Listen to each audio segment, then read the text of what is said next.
Come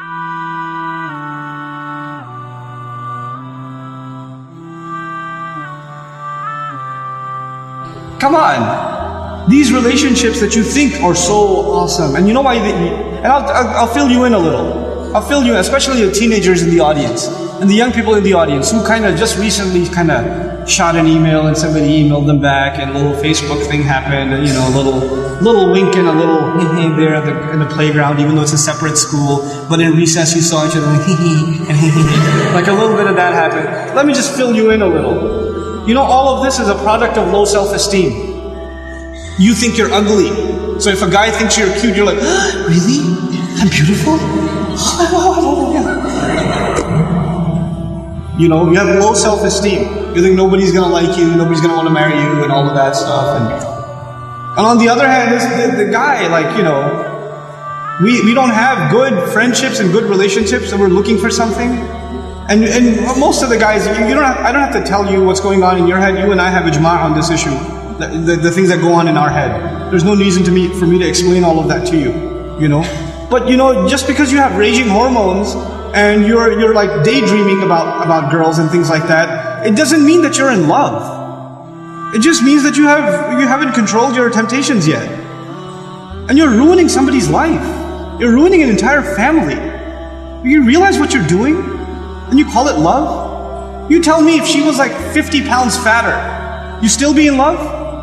Because she's the same person, same ruh inside her jasad, right? If she was a burn victim or something, if her hand burnt off, or her ear was missing, you still be in love? Or you find somebody else to love all of a sudden? And if you can't answer that question honestly, then come on, you're not in love, you're just hormonal. That's all you are, This is what we've done to relationships that are supposed to be beautiful. Marriage is supposed to be a beautiful relationship. It's supposed to be a lifelong relationship.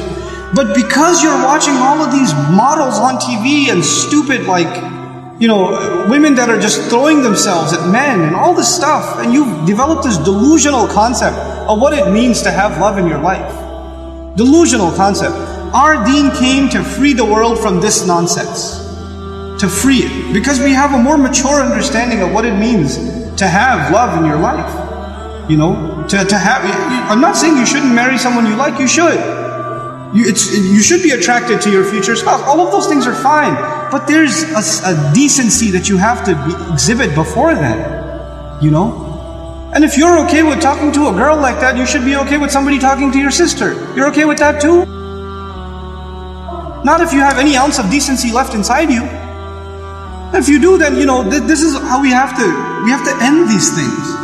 And if you've been in that kind of relationship, or you're in one of those relationships right now, nobody knows. Only Allah knows and you know. Don't raise your hand, please. Right? What I'm saying, and you're like, after today's lecture, I have decided I no longer want to be your friend. Don't even write that, because even then you're looking for a response. You're kidding yourself. And then you're checking, did she write back? Yes, we should no longer be friends. And then you'll write back, you're right, we really shouldn't be friends anymore. And then she'll write back, yeah, never again. And then you're still doing it. Just stop, just cut it off. Just cut it off. It's not good for you.